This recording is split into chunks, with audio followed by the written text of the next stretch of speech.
ਜਦੋਂ ਔਰੰਗਜ਼ੇਬ ਬਾਦਸ਼ਾਹ ਬਣਿਆ ਤਾਂ ਉਸਨੇ ਬਾਦਸ਼ਾਹ ਬਣਦੇ ਹੀ ਹਿੰਦੂਆਂ ਉੱਤੇ ਜ਼ੁਲਮ ਸ਼ੁਰੂ ਕਰ ਦਿੱਤੇ। ਉਸਨੇ ਹਿੰਦੂਆਂ ਦੇ ਕਈ ਹਜ਼ਾਰ ਮੰਦਰ ਢਾਹ ਦਿੱਤੇ ਅਤੇ ਉੱਥੇ ਮਸਜਿਦਾਂ ਬਣਾ ਦਿੱਤੀਆਂ। ਔਰੰਗਜ਼ੇਬ ਸਾਰੇ ਹਿੰਦੂਆਂ ਨੂੰ ਮੁਸਲਮਾਨ ਬਣਾਉਣਾ ਚਾਹੁੰਦਾ ਸੀ। ਇਸ ਤਰ੍ਹਾਂ ਔਰੰਗਜ਼ੇਬ ਦੇ ਹੁਕਮ ਅਨੁਸਾਰ ਜਦੋਂ ਕਸ਼ਮੀਰ ਦੇ ਸੂਬੇਦਾਰ ਅਫਗਾਨ ਖਾਨ ਨੇ ਕਸ਼ਮੀਰ ਦੇ ਪੰਡਤਾਂ ਨੂੰ ਆਖਿਆ ਕਿ ਤੁਸੀਂ ਮੁਸਲਮਾਨ ਹੋ ਜਾਵੋ, ਜੇਕਰ ਮੁਸਲਮਾਨ ਨਹੀਂ ਹੋਵੋਗੇ ਤਾਂ ਤੁਸੀਂ ਕਤਲ ਕਰ ਦਿੱਤੇ ਜਾਓਗੇ। ਇਹ ਹੁਕਮ ਸੁਣ ਕੇ ਕਸ਼ਮੀਰੀ ਪੰਡਤ ਬਹੁਤ ਭੈਭੀਤ ਹੋ ਗਏ ਅਤੇ ਅੰਨ ਜਲ ਤਿਆਗ ਕੇ ਅਮਰਨਾਥ ਦੇ ਮੰਦਰ ਅੱਗੇ ਜਾ ਕੇ ਆਪਣੇ ਧਰਮ ਦੀ ਰੱਖਿਆ ਵਾਸਤੇ ਪਾਠ ਪੂਜਾ ਤੇ ਬੇਨਤੀਆਂ ਕਰਨ ਲੱਗੇ। ਕੁਝ ਦਿਨ ਉਪਰੰਤ ਉਹਨਾਂ ਨੂੰ ਆਕਾਸ਼ਬਾਣੀ ਰਾਹੀਂ ਅਨੁਭਵ ਹੋਇਆ ਕਿ ਇਸ ਸਮੇਂ ਤੁਹਾਡੇ ਧਰਮ ਦੀ ਰਾਖੀ ਕਰਨ ਵਾਲੇ ਸ਼੍ਰੀ ਗੁਰੂ ਨਾਨਕ ਦੇਵ ਸਾਹਿਬ ਜੀ ਦੀ ਗੱਦੀ ਉੱਤੇ ਸ਼੍ਰੀ ਗੁਰੂ ਤੇਗ ਬਹਾਦਰ ਜੀ ਬਿਰਾਜਮਾਨ ਹਨ। ਤੁਸੀਂ ਉਹਨਾਂ ਪਾਸ ਪੰਜਾਬ ਦੇਸ਼ ਜਾ ਕੇ ਆਪਣੀ ਵਿੱਥਿਆ ਦੱਸੋ, ਉਹ ਤੁਹਾਡੀ ਸਹਾਇਤਾ ਕਰਨ ਦੇ ਸਮਰੱਥ ਹਨ। ਇਹ ਆਕਾਸ਼ਬਾਣੀ ਅਨੁਸਾਰ ਪੰਡਤ ਪੁੱਛਦੇ ਸ਼੍ਰੀ ਗੁਰੂ ਤੇਗ ਬਹਾਦਰ ਜੀ ਪਾਸ ਅਨੰਦਪੁਰ ਸਾਹਿਬ ਆ ਗਏ। ਆਪਣੀ ਸਾਰੀ ਵਿੱਥਿਆ ਦੱਸ ਕੇ ਬੇਨਤੀ ਕੀਤੀ, ਗੁਰੂ ਜੀ ਸਾਡਾ ਧਰਮ ਬਚਾਓ, ਅਸੀਂ ਆਪ ਜੀ ਦੀ ਸ਼ਰਨ ਆਏ ਹਾਂ। ਉਹਨਾਂ ਦੀ ਸਾਰੀ ਗੱਲ ਸੁਣ ਕੇ ਗੁਰੂ ਜੀ ਕੁਝ ਸੋਚ ਹੀ ਰਹੇ ਸਨ ਕਿ ਸਾਹਿਬਜ਼ਾਦਾ ਗੁਰੂ ਗੋਬਿੰਦ ਸਿੰਘ ਜੀ ਵੀ ਉੱਥੇ ਆ ਗਏ, ਜੋ ਉਸ ਸਮੇਂ 9 ਸਾਲ ਦੇ ਸਨ।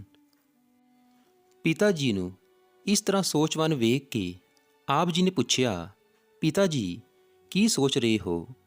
ਗੁਰੂ ਜੀ ਨੇ ਬਚਨ ਕੀਤਾ, ਇਹਨਾਂ ਪੰਡਤਾਂ ਦੇ ਧਰਮ ਦੀ ਰੱਖਿਆ ਕਰਨ ਵਾਸਤੇ ਕੋਈ ਐਸਾ ਮਹਾਪੁਰਸ਼ ਚਾਹੀਦਾ ਹੈ ਜਿਹੜਾ ਇਸ ਸਮੇਂ ਇਹਨਾਂ ਦੇ ਧਰਮ ਦੀ ਰੱਖਿਆ ਵਾਸਤੇ ਆਪਣਾ ਬਲੀਦਾਨ ਦੇਵੇ। ਪਿਤਾ ਜੀ ਦਾ ਇਹ ਬਚਨ ਸੁਣ ਕੇ ਆਪ ਜੀ ਨੇ ਸੁਭਾਵਿਕ ਹੀ ਕਿਹਾ, ਪਿਤਾ ਜੀ ਇਸ ਸਮੇਂ ਆਪ ਜੀ ਤੋਂ ਵੱਧ ਹੋਰ ਕੌਣ ਮਹਾਪੁਰਸ਼ ਹੈ ਜੋ ਇਹਨਾਂ ਦੇ ਧਰਮ ਦੀ ਰੱਖਿਆ ਕਰ ਸਕਦਾ ਹੈ? ਆਪ ਹੀ ਇਸ ਯੋਗ ਹੋ। ਆਪਣੇ ਹੋਣਹਾਰ 9 ਸਾਲਾਂ ਦੇ ਬਾਲਕ ਪਾਸੋਂ ਇਹ ਗੱਲ ਸੁਣ ਕੇ ਗੁਰੂ ਜੀ ਬੜੇ ਪ੍ਰਸੰਨ ਹੋਏ ਅਤੇ ਪੰਡਤਾਂ ਨੂੰ ਕਿਹਾ ਕਿ ਤੁਸੀਂ ਸੂਬਾ ਅਫਗਾਨ ਖਾਨ ਨੂੰ ਕਹਿ ਦਿਓ ਕਿ ਜੇਕਰ ਸਾਡੇ ਅਨੰਦਪੁਰ ਵਾਸੀ ਗੁਰੂ ਜੀ ਮੁਸਲਮਾਨ ਹੋ ਜਾਣਗੇ ਤਾਂ ਅਸੀਂ ਵੀ ਮੁਸਲਮਾਨ ਹੋਣਾ ਮੰਨ ਜਾਵਾਂਗੇ। ਇਹ ਉੱਤਰ ਲੈ ਕੇ ਜਦੋਂ ਪੰਡਤਾਂ ਨੇ ਸੂਬਾ ਅਫਗਾਨ ਖਾਨ ਨੂੰ ਗੁਰੂ ਜੀ ਦੀ ਗੱਲ ਦੱਸੀ ਤਾਂ ਸੂਬੇ ਨੇ ਉਸੇ ਸਮੇਂ ਇਹ ਖਬਰ ਲਿਖ ਕੇ ਔਰੰਗਜ਼ੇਬ ਨੂੰ ਭੇਜ ਦਿੱਤੀ ਕਿ ਕਸ਼ਮੀਰੀ ਪੰਡਤਾਂ ਨੇ ਇਹ ਗੱਲ ਮੰਨ ਲਈ ਹੈ ਕਿ ਜੇਕਰ ਉਹਨਾਂ ਦੇ ਗੁਰੂ ਤੇਗ ਬਹਾਦਰ ਜੀ ਜੋ ਇਸ ਸਮੇਂ ਅਨੰਦਪੁਰ ਸਾਹਿਬ ਜੀ ਰਹਿੰਦੇ ਹਨ ਮੁਸਲਮਾਨ ਹੋ ਜਾਣਗੇ ਤਾਂ ਅਸੀਂ ਵੀ ਸਾਰੇ ਉਹਨਾਂ ਦੇ ਪਿੱਛੇ ਮੁਸਲਮਾਨ ਹੋ ਜਾਵਾਂਗੇ। ਆਪਣੇ ਸੂਬੇ ਦੀ ਇਹ ਚਿੱਠੀ ਪੜ੍ਹ ਕੇ ਔਰੰਗਜ਼ੇਬ ਨੇ ਕਾਜ਼ੀ ਨਾਲ ਵਿਚਾਰ ਕਰਕੇ ਇੱਕ ਵਿਸ਼ੇਸ਼ ਦੂਤ ਅਨੰਦਪੁਰ ਭੇਜ ਕੇ ਗੁਰੂ ਜੀ ਨੂੰ ਦਿੱਲੀ ਸੱਦ ਲਿਆ। ਗੁਰੂ ਜੀ ਨੇ ਦੂਤ ਨੂੰ ਕਿਹਾ ਕਿ ਤੂੰ ਚੱਲ, ਅਸੀਂ ਆਪੇ ਹੀ ਬਾਦਸ਼ਾਹ ਪਾਸ ਪਹੁੰਚ ਜਾਵਾਂਗੇ। ਦੂਤ ਨੂੰ ਤੋਰ ਕੇ ਗੁਰੂ ਜੀ ਨੇ ਘਰ-ਬਾਰ ਦੀ ਸੋਪਨਾ ਮਾਮਾ ਕਿਰਪਾਲ ਜੀ ਨੂੰ ਕਰਕੇ ਹਰ ਇੱਕ ਗੱਲ ਆਪਣੇ ਸਾਹਿਬਜ਼ਾਦੇ ਨੂੰ ਸਮਝਾ ਦਿੱਤੀ ਅਤੇ ਆਪਣੇ ਨਾਲ 5 ਸਿੱਖਾਂ ਸਮੇਤ ਦਿੱਲੀ ਨੂੰ ਤੁਰਨ ਦੀ ਤਿਆਰੀ ਕਰ ਲਈ। ਰਸਤੇ ਵਿੱਚ ਆਪ ਜੀ ਧਰਮ ਉਪਦੇਸ਼ ਦਿੰਦੇ ਹੋਏ ਆਪਣੇ ਸ਼ਰਧਾਲੂਆਂ ਨੂੰ ਦਰਸ਼ਨ ਬਖਸ਼ਦੇ ਹੋਏ ਆਗਰੇ ਪਹੁੰਚ ਗਏ। ਆਗਰੇ ਪਹੁੰਚ ਕੇ ਆਪ ਜੀ ਨੇ ਇੱਕ ਹਸਨ ਅਲੀ ਰਾਹੀਂ ਕੌਤਕ ਰਚ ਕੇ ਆਪਣੇ ਆਪ ਨੂੰ ਗ੍ਰਿਫਤਾਰ ਕਰਾ ਲਿਆ ਤਾਂ ਕਿ ਇਨਾਮ ਦੀ ਰਾਸ਼ੀ ਉਸ ਨੂੰ ਮਿਲ ਜਾਵੇ, ਤਾਂ ਕਿ ਉਸ ਦੀ ਗਰੀਬੀ ਦੂਰ ਹੋ ਜਾਵੇ। ਗ੍ਰਿਫਤਾਰ ਕਰਕੇ ਆਗਰੇ ਤੋਂ ਆਪ ਜੀ ਦਿੱਲੀ ਪਹੁੰਚਾਏ ਗਏ।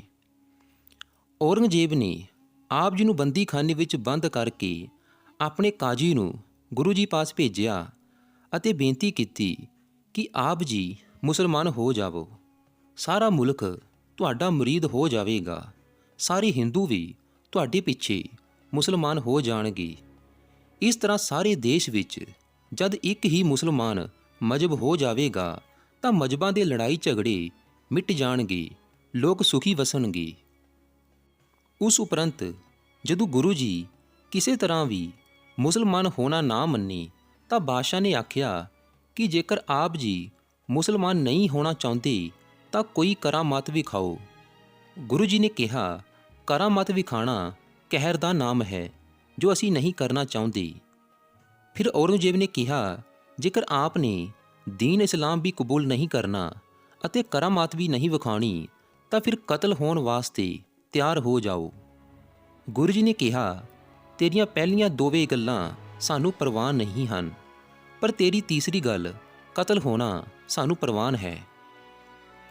ਜਦੋਂ ਔਰੰਗਜ਼ੇਬ ਅਤੇ ਕਾਜੀ ਸ਼੍ਰੀ ਗੁਰੂ ਤੇਗ ਬਹਾਦਰ ਸਾਹਿਬ ਜੀ ਨੂੰ ਗੱਲਾਂ ਵੱਲੋਂ ਪ੍ਰਭਾਵਿਤ ਨਹੀਂ ਕਰ ਸਕੇ ਤਾਂ ਉਹਨਾਂ ਨੇ ਗੁਰੂਦੇਵ ਨੂੰ ਭੈਭੀਤ ਕਰਨ ਲਈ ਅਗਲੇ ਦਿਨ ਭਾਈ ਮਤੀ ਦਾਸ ਜੀ ਨੂੰ ਯੋਜਨਾ ਅਨੁਸਾਰ ਚਾਂਦਨੀ ਚੌਕ ਦੇ ਠੀਕ ਵਿਚਕਾਰ ਹੱਥਕੜੀਆਂ, ਬੇੜੀਆਂ ਅਤੇ ਜੰਜੀਰਾਂ ਵੱਲੋਂ ਜਕੜ ਕੇ ਲਿਆਇਆ ਗਿਆ। ਜਿੱਥੇ ਅੱਜ ਕੱਲ੍ਹ ਫੁਹਾਰਾ ਹੈ, ਪ੍ਰਸ਼ਾਸਨ ਦੀ ਬੇਰਹਿਮੀ ਵਾਲੇ ਦ੍ਰਿਸ਼ਾਂ ਨੂੰ ਦੇਖਣ ਲਈ ਲੋਕਾਂ ਦੀ ਭੀੜ ਇਕੱਠੀ ਹੋ ਚੁੱਕੀ ਸੀ। ਭਾਈ ਮਤੀ ਦਾਸ ਜੀ ਸ਼ਾਂਤ ਚਿੱਤ ਅਤੇ ਅਡੋਲ ਪ੍ਰਭੂ ਭਜਨ ਵਿੱਚ ਵਿਅਸਤ ਸਨ। ਉਦੋਂ ਕਾਜੀ ਨੇ ਉਹਨਾਂ ਨੂੰ ਚੁਣੌਤੀ ਦਿੱਤੀ ਅਤੇ ਕਿਹਾ, ਭਾਈ ਮਤੀ ਦਾਸ ਜੀ, ਕਿਉਂ ਵਿਅਰਥ ਵਿੱਚ ਆਪਣੇ ਪ੍ਰਾਣਾਂ ਨੂੰ ਗਵਾ ਰਹੇ ਹੋ? ਇਸ ਹੱਠ ਧਰਮੀ ਨੂੰ ਛੱਡੋ ਅਤੇ ਇਸਲਾਮ ਨੂੰ ਸਵੀਕਾਰ ਕਰ ਲਵੋ, ਜਿਸ ਦੇ ਨਾਲ ਉਹ ਸੁੱਖ ਦਾ ਜੀਵਨ ਬਤੀਤ ਕਰ ਸਕੇਗਾ, ਨਹੀਂ ਤਾਂ ਉਸ ਨੂੰ ਯਾਦਨਾਮਾ ਦੇ ਕੇ ਮਾਰ ਦਿੱਤਾ ਜਾਵੇਗਾ। ਪਰੰਤੂ ਭਾਈ ਮਤੀ ਦਾਸ ਦੇ ਇਸਲਾਮ ਸਵੀਕਾਰ ਨਾ ਕਰਨ 'ਤੇ ਕਾਜੀ ਨੇ ਪੁੱਛਿਆ, ਠੀਕ ਹੈ, ਮਰਨ ਤੋਂ ਪਹਿਲਾਂ ਉਸ ਦੀ ਕੋਈ ਅੰਤਿਮ ਇੱਛਾ ਹੈ ਤਾਂ ਦੱਸ ਦਿਓ। ਭਾਈ ਮਤੀ ਦਾਸ ਜੀ ਨੇ ਜਵਾਬ ਦਿੱਤਾ ਕਿ ਉਸ ਦਾ ਮੂੰਹ ਉਸ ਦੇ ਗੁਰੂ ਦੇ ਵੱਲ ਰੱਖਣਾ ਤਾਂ ਕਿ ਉਹ ਉਹਨਾਂ ਦੇ ਅੰਤ ਸਮੇਂ ਤੱਕ ਦਰਸ਼ਨ ਕਰਦਾ ਹੋਇਆ ਸਰੀਰ ਤਿਆਗ ਸਕੇ। ਲੱਕੜੀ ਦੇ 2 ਸ਼ਤੀਰਾਂ ਦੇ ਪਾਟ ਵਿੱਚ ਭਾਈ ਮਤੀ ਦਾਸ ਜੀ ਨੂੰ ਜਕੜ ਦਿੱਤਾ ਗਿਆ ਅਤੇ ਉਹਨਾਂ ਦਾ ਚਿਹਰਾ ਸ਼੍ਰੀ ਗੁਰੂ ਤੇਗ ਬਹਾਦਰ ਜੀ ਦੇ ਪਿੰਜਰੇ ਵੱਲ ਕਰ ਦਿੱਤਾ ਗਿਆ। ਉਦੋਂ 2 ਜਲਾਦਾਂ ਨੇ ਭਾਈ ਸਾਹਿਬ ਜੀ ਦੇ ਸਿਰ ਉੱਤੇ ਆਰਾ ਰੱਖ ਦਿੱਤਾ। ਕਾਜੀ ਨੇ ਫਿਰ ਭਾਈ ਸਾਹਿਬ ਨੂੰ ਇਸਲਾਮ ਸਵੀਕਾਰ ਕਰਨ ਦੀ ਗੱਲ ਦੁਹਰਾਈ, ਪਰ ਭਾਈ ਮਤੀ ਦਾਸ ਜੀ ਉਸ ਸਮੇਂ ਗੁਰਬਾਣੀ ਉਚਾਰਨ ਕਰ ਰਹੇ ਸਨ ਅਤੇ ਪ੍ਰਭੂ ਚਰਨਾਂ ਵਿੱਚ ਲੀਨ ਸਨ। ਅੰਤ ਉਹਨਾਂ ਨੇ ਕੋਈ ਜਵਾਬ ਨਹੀਂ ਦਿੱਤਾ। ਇਸ ਉੱਤੇ ਕਾਜੀ ਵੱਲੋਂ ਜਲਾਦਾਂ ਨੂੰ ਆਰਾ ਚਲਾਉਣ ਦਾ ਸੰਕੇਤ ਦਿੱਤਾ ਗਿਆ। ਵੇਖਦੇ ਹੀ ਵੇਖਦੇ ਖੂਨ ਦਾ ਫੁਹਾਰਾ ਚੱਲ ਪਿਆ ਅਤੇ ਭਾਈ ਮਤੀ ਦਾਸ ਦੇ ਸਰੀਰ ਦੇ 2 ਫਾੜ ਹੋ ਗਏ। ਇਸ ਕਰੂਰ ਦ੍ਰਿਸ਼ ਨੂੰ ਵੇਖ ਕੇ ਗੁਰੂ ਜੀ ਬਿਲਕੁਲ ਨਹੀਂ ਡੋਲੇ। ਅਗਲੇ ਦਿਨ ਭਾਈ ਦਿਆਲਾ ਜੀ ਨੂੰ ਬੰਦੀਖਾਨੇ ਵੱਲੋਂ ਬਾਹਰ ਚੌਂਕ ਵਿੱਚ ਲਿਆ ਕੇ ਉਹਨਾਂ ਨੂੰ ਕਾਜੀ ਦੁਆਰਾ ਫਤਵਾ ਦੰਡ ਸੁਣਾਇਆ ਗਿਆ ਕਿ ਜੇਕਰ ਉਹ ਇਸਲਾਮ ਨੂੰ ਸਵੀਕਾਰ ਕਰ ਲੈਣ ਤਾਂ ਉਹਨਾਂ ਨੂੰ ਜੀਵਨ ਦਾਨ ਦਿੱਤਾ ਜਾਵੇ, ਨਹੀਂ ਤਾਂ ਉਬਲਦੇ ਹੋਏ ਪਾਣੀ ਦੀ ਦੇਗ ਵਿੱਚ ਉਬਾਲ ਕੇ ਮਾਰ ਦਿੱਤਾ ਜਾਵੇ। ਪਰ ਭਾਈ ਦਿਆਲਾ ਜੀ ਦੇ ਇਸਲਾਮ ਸਵੀਕਾਰ ਨਾ ਕਰਨ 'ਤੇ ਕਾਜੀ ਦੇ ਫਤਵੇ ਦੇ ਅਨੁਸਾਰ ਜਲਾਦਾਂ ਨੇ ਦੇਗ ਯਾਨੀ ਬਹੁਤ ਵੱਡੇ ਬਰਤਨ ਵਿੱਚ ਪਾਣੀ ਪਾ ਕੇ ਭਾਈ ਦਿਆਲਾ ਜੀ ਨੂੰ ਬਿਠਾ ਦਿੱਤਾ ਅਤੇ ਚੁੱਲ੍ਹੇ ਵਿੱਚ ਅੱਗ ਸਾੜ ਦਿੱਤੀ। ਜਿਵੇਂ ਜਿਵੇਂ ਪਾਣੀ ਗਰਮ ਹੁੰਦਾ ਗਿਆ, ਤਿਵੇਂ ਤਿਵੇਂ ਭਾਈ ਦਿਆਲਾ ਜੀ ਗੁਰਬਾਣੀ ਉਚਾਰਨ ਕਰਦੇ ਹੋਏ ਆਪਣੇ ਗੁਰੂ ਦੇਵ ਦੇ ਸਨਮੁਖ ਅਕਾਲ ਪੁਰਖ ਦੇ ਚਿੰਤਨ ਵਿੱਚ ਵਲੀਨ ਹੁੰਦੇ ਗਏ। ਪਾਣੀ ਉਬਲਣ ਲੱਗਾ। ਭਾਈ ਜੀ ਦੇ ਚਿਹਰੇ ਉੱਤੇ ਸੁੰਦਰ ਜੋਤੀ ਛਾਈ ਅਤੇ ਉਹ ਸ਼ਾਂਤ ਚਿੱਤ ਜੋਤੀ ਜੋਤ ਸਮਾ ਗਏ।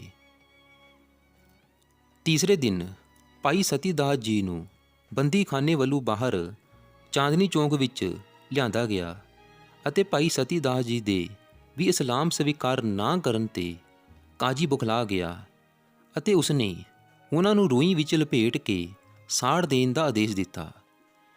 ਇਸ ਪ੍ਰਕਾਰ ਗੁਰੂ ਦੇਵ ਦੇ 3 ਸਿੱਖ ਸਾਥੀ ਹੱਸ-ਹੱਸ ਕੇ ਸ਼ਹੀਦੀ ਪਾ ਗਏ। ਪਰ ਇਸ ਘਟਨਾਵਾਂ ਦਾ ਗੁਰੂ ਦੇਵ ਉੱਤੇ ਕੋਈ ਪ੍ਰਭਾਵ ਨਹੀਂ ਹੁੰਦਾ ਵੇਖ ਕੇ ਔਰੰਗਜ਼ੇਬ ਬੁਖਲਾ ਗਿਆ ਅਤੇ ਉਸਨੇ ਗੁਰੂ ਦੇਵ ਨੂੰ ਸ਼ਹੀਦ ਕਰਨ ਦੀ ਘੋਸ਼ਣਾ ਕਰਵਾ ਦਿੱਤੀ। ਇਸ ਸ਼ਹੀਦੀ ਘਟਨਾਕ੍ਰਮ ਨੂੰ ਵੇਖਦੇ ਹੋਏ ਗੁਰੂ ਦੇਵ ਦੇ ਹੋਰ ਸੇਵਕਾਂ ਨੇ ਪਿੰਡ ਰਕਾਬਗੰਜ ਦੇ ਭਾਈ ਲੱਖੀ ਸ਼ਾਹ ਵੱਲੋਂ ਮਿਲ ਕੇ ਇੱਕ ਯੋਜਨਾ ਬਣਾਈ ਕਿ ਗੁਰੂ ਦੇਵ ਦੇ ਸ਼ਹੀਦ ਹੋ ਜਾਣ ਉੱਤੇ ਉਹਨਾਂ ਦੇ ਸਰੀਰ ਦੀ ਸੇਵਾ ਸੰਭਾਲ ਤੁਰੰਤ ਕੀਤੀ ਜਾਵੇ ਅਤੇ ਇਸ ਯੋਜਨਾ ਦੇ ਅਨੁਸਾਰ ਉਹਨਾਂ ਨੇ ਇੱਕ ਵਿਸ਼ੇਸ਼ ਬੈਲ ਗੱਡੀ ਤਿਆਰ ਕੀਤੀ, ਜਿਸ ਦੇ ਹੇਠਾਂ ਇੱਕ ਸੰਦੂਕ ਬਣਾਇਆ ਗਿਆ, ਜਿਸ ਦਾ ਢੱਕਣ ਉੱਤੇ ਵੱਲੋਂ ਖੁੱਲ੍ਹਦਾ ਸੀ ਭਾਈ ਜੈਤਾ ਜੀ ਨਾਮ ਦਾ ਇੱਕ ਸਿੱਖ ਗੁਰੂ ਦੇਵ ਦੇ ਸਰ ਦੀ ਸੰਭਾਲ ਕਰਨ ਲਈ ਵੱਖ ਵੱਲੋਂ ਤਿਆਰ ਹੋਇਆ। ਔਰੰਗਜ਼ੇਬ ਦੇ ਇਸ ਫਰਮਾਨ ਦੇ ਨਾਲ ਹੀ ਪ੍ਰਸ਼ਾਸਨ ਨੇ ਸਾਰੇ ਦਿੱਲੀ ਨਗਰ ਵਿੱਚ ਡੋਂਡੀ ਪਿਟਵਾ ਦਿੱਤੀ ਕਿ ਹਿੰਦ ਦੇ ਪੀਰ ਸ੍ਰੀ ਗੁਰੂ ਤੇਗ ਬਹਾਦਰ ਸਾਹਿਬ ਜੀ ਨੂੰ 11 ਨਵੰਬਰ ਸੰਨ 1675 ਈਸਵੀ ਚਾਂਦਨੀ ਚੌਕ ਚਬੂਤਰੇ ਉੱਤੇ ਕਤਲ ਕਰ ਦਿੱਤਾ ਜਾਵੇਗਾ। ਇਸ ਦ੍ਰਿਸ਼ ਨੂੰ ਦੇਖਣ ਉੱਤੇ ਵਿਸ਼ਾਲ ਵਿਅਕਤੀ ਸਮੂਹ ਉੱਭਰ ਪਿਆ। ਨਿਸ਼ਚਿਤ ਸਮਾਂ ਗੁਰੂਦੇਵ ਨੂੰ ਚਬੂਤਰੇ ਉੱਤੇ ਬਿਠਾਇਆ ਗਿਆ। ਕਾਜੀ ਨੇ ਜਲਾਦ ਨੂੰ ਗੁਰੂ ਜੀ ਦੀ ਗਰਦਨ ਉੱਤੇ ਤਲਵਾਰ ਦਾ ਵਾਰ ਜਰਾ ਜ਼ੋਰ ਵੱਲੋਂ ਚਲਾਉਣ ਦਾ ਆਦੇਸ਼ ਦਿੱਤਾ। ਤਲਵਾਰ ਚਲਾਉਣ ਤੇ ਜਿਵੇਂ ਹੀ ਗੁਰੂ ਜੀ ਦਾ ਪਵਿੱਤਰ ਸਰ ਉਹਨਾਂ ਦੇ ਪਵਿੱਤਰ ਸਰੀਰ ਵੱਲੋਂ ਵੱਖ ਹੋਇਆ, ਉਦੋਂ ਈਸ਼ਵਰ ਦਾ ਇੱਕ ਚਮਤਕਾਰ ਹੋਇਆ। ਉੱਥੇ ਭਿਆਨਕ ਹਨੇਰੀ ਚੱਲਣ ਲੱਗੀ ਅਤੇ ਸਾਰੇ ਧੂਲ ਭਰੀ ਹਨੇਰੀ ਵਿੱਚ ਅੱਖਾਂ ਬੰਦ ਕਰਨ ਉੱਤੇ ਮਜਬੂਰ ਹੋ ਗਏ। ਪਰ ਹਨੇਰੀ ਦਾ ਮੁਨਾਫਾ ਚੁੱਕਦੇ ਹੋਏ ਉੱਥੇ ਨਜ਼ਦੀਕ ਖੜੇ ਭਾਈ ਜੈਤਾ ਨੇ ਝਪਟ ਕੇ ਫੁਰਤੀ ਵੱਲੋਂ ਗੁਰੂ ਦੇਵ ਦਾ ਸਰ ਚੁੱਕ ਕੇ ਆਪਣੀ ਝੋਲੀ ਵਿੱਚ ਪਾਇਆ ਅਤੇ ਭੀੜ ਵਿੱਚ ਅਲੋਪ ਹੋ ਗਿਆ ਅਤੇ ਬਿਨਾਂ ਰੁਕੇ ਨਗਰ ਦੇ ਬਾਹਰ ਉਡੀਕ ਵਿੱਚ ਖੜੇ ਭਾਈ ਉਦੇ ਜੀ ਵੱਲੋਂ ਜਾ ਮਿਲੇ। ਉਸ ਸਮੇਂ ਉਹਨਾਂ ਦੋਨਾਂ ਸਿੱਖਾਂ ਨੇ ਆਪਣਾ ਪਹਿਰਾਵਾ ਮੁਗਲਾਂ ਵਰਗਾ ਬਣਾਇਆ ਹੋਇਆ ਸੀ, ਜਿਸ ਕਾਰਨ ਇਹਨਾਂ ਨੂੰ ਅਨੰਦਪੁਰ ਸਾਹਿਬ ਦੀ ਤਰਫ ਵਧਣ ਵਿੱਚ ਸਹਾਇਤਾ ਮਿਲੀ। ਸਰ ਦੇ ਬੇਪਤਾ ਹੋ ਜਾਣ ਉੱਤੇ ਔਰੰਗਜ਼ੇਬ ਨੇ ਸ਼ਹਿਰ ਭਰ ਵਿੱਚ ਢੋਂਡੀ ਪਿਟਵਾਈ ਕਿ ਜੇਕਰ ਕੋਈ ਗੁਰੂ ਦਾ ਸਿੱਖ ਹੈ ਤਾਂ ਉਹਨਾਂ ਦੇ ਸਰੀਰ ਦਾ ਅਖੀਰ ਸੰਸਕਾਰ ਕਰਨ ਲਈ ਅੱਗੇ ਆਏ। ਪਰ ਔਰੰਗਜ਼ੇਬ ਦੇ ਡਰ ਦੇ ਕਾਰਨ ਕੋਈ ਸਾਹਮਣੇ ਨਹੀਂ ਆਇਆ। ਪਰ ਯੋਜਨਾ ਦੇ ਅਨੁਸਾਰ ਭਾਈ ਲੱਖੀ ਸ਼ਾਹ ਆਪਣੀ ਬੈਲ ਗੱਡੀਆਂ ਦੇ ਕਾਫਲੇ ਦੇ ਨਾਲ ਚਾਂਦਨੀ ਚੌਕ ਵੱਲੋਂ ਗੁਜ਼ਰ ਕੇ, ਜੋ ਕਿ ਲਾਲ ਕਿਲੇ ਵਿੱਚ ਸਰਕਾਰੀ ਸਮਾਨ ਛੱਡ ਕੇ ਵਾਪਸ ਪਰਤ ਰਹੇ ਸਨ, ਕੁਦਰਤ ਨੇ ਵੀ ਉਹਨਾਂ ਦਾ ਸਾਥ ਦਿੱਤਾ। ਉਸ ਸਮੇਂ ਉੱਥੇ ਵੀ ਜ਼ੋਰਾਂ ਵੱਲੋਂ ਹਨੇਰੀ ਚੱਲਣ ਲੱਗੀ ਸੀ। ਹਨੇਰੀ ਦਾ ਮੁਨਾਫਾ ਚੁੱਕਦੇ ਹੋਏ ਉਹਨਾਂ ਨੇ ਗੁਰੂ ਦੇਵ ਦੇ ਸਰੀਰ ਉੱਤੇ ਚਾਦਰ ਪਾ ਕੇ ਝੱਟ ਵੱਲੋਂ ਚੁੱਕ ਲਿਆ ਅਤੇ ਸੰਦੂਕ ਵਾਲੀ ਬੈਲ ਗੱਡੀ ਵਿੱਚ ਰੱਖ ਕੇ ਉੱਤੇ ਵੱਲੋਂ ਢੱਕਣ ਬੰਦ ਕਰ ਉਸ ਉੱਤੇ ਚਟਾਈ ਵਿਛਾ ਦਿੱਤੀ ਅਤੇ ਗੱਡੀ ਹਾਕਦੇ ਹੋਏ ਅੱਗੇ ਵੱਧ ਗਏ। ਹਨੇਰੀ ਦੇ ਕਾਰਨ ਉੱਥੇ ਖੜੇ ਸਿਪਾਹੀ ਸਰੀਰ ਨੂੰ ਚੁੱਕਦੇ ਸਮੇਂ ਕਿਸੇ ਨੂੰ ਵੀ ਨਹੀਂ ਵੇਖ ਸਕੇ। ਪਲ ਭਰ ਵਿੱਚ ਸਰੀਰ ਦੇ ਖੋ ਜਾਣ ਉੱਤੇ ਸੰਤਰੀਆਂ ਨੇ ਬਹੁਤ ਖੋਜਬੀਨ ਕੀਤੀ, ਪਰ ਉਹ ਅਸਫਲ ਰਹੇ। ਇਸ ਪ੍ਰਕਾਰ ਭਾਈ ਲੱਖੀ ਸ਼ਾਹ ਦਾ ਕਾਫਲਾ ਗੁਰੂ ਦੇਵ ਦਾ ਪਵਿੱਤਰ ਸਰੀਰ ਗੁਪਤ ਰੂਪ ਵੱਲੋਂ ਲੈ ਜਾਣ ਵਿੱਚ ਸਫਲ ਹੋ ਗਿਆ।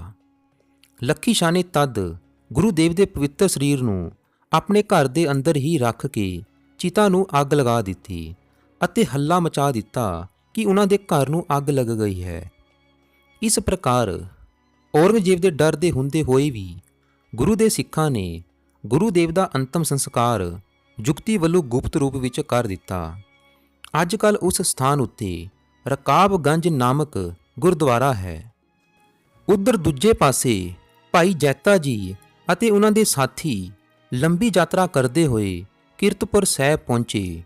ਜਿਵੇਂ ਹੀ ਇਹ ਸੁਨੇਹਾ ਮਾਤਾ ਨਾਨਕੀ ਜੀ ਅਤੇ ਪਰਿਵਾਰ ਨੂੰ ਮਿਲਿਆ ਕਿ ਗੁਰੂ ਦੇਵ ਨੇ ਆਪਣੇ ਪ੍ਰਾਣਾਂ ਦੀ ਆਹੁਤੀ ਮਨੁੱਖਤਾ ਦੇ ਮੂਲ ਅਧਿਕਾਰਾਂ ਦੀ ਸੁਰੱਖਿਆ ਹੇਤੂ ਦੇ ਦਿੱਤੀ ਹੈ ਅਤੇ ਉਹਨਾਂ ਦਾ ਸਰ ਇੱਕ ਸਿੱਖ ਕੀਰਤਪੁਰ ਸਾਹਿਬ ਲੈ ਕੇ ਪਹੁੰਚ ਗਿਆ ਹੈ, ਤਾਂ ਉਹ ਸਾਰੇ ਸਿੱਖਾਂ ਸਹਿਤ ਕੀਰਤਪੁਰ ਸਾਹਿਬ ਪਹੁੰਚੇ। ਉਸ ਸਮੇਂ ਭਲੇ ਹੀ ਮਾਹੌਲ ਵਿੱਚ ਦੁੱਖ ਅਤੇ ਸੋਗ ਦੀ ਲਹਿਰ ਸੀ, ਪਰ ਬਾਲਕ ਗੋਬਿੰਦ ਰਾਏ ਸਾਰਿਆਂ ਨੂੰ ਸਬਰ ਦਾ ਪਾਠ ਪੜ੍ਹਾ ਰਹੇ ਸਨ।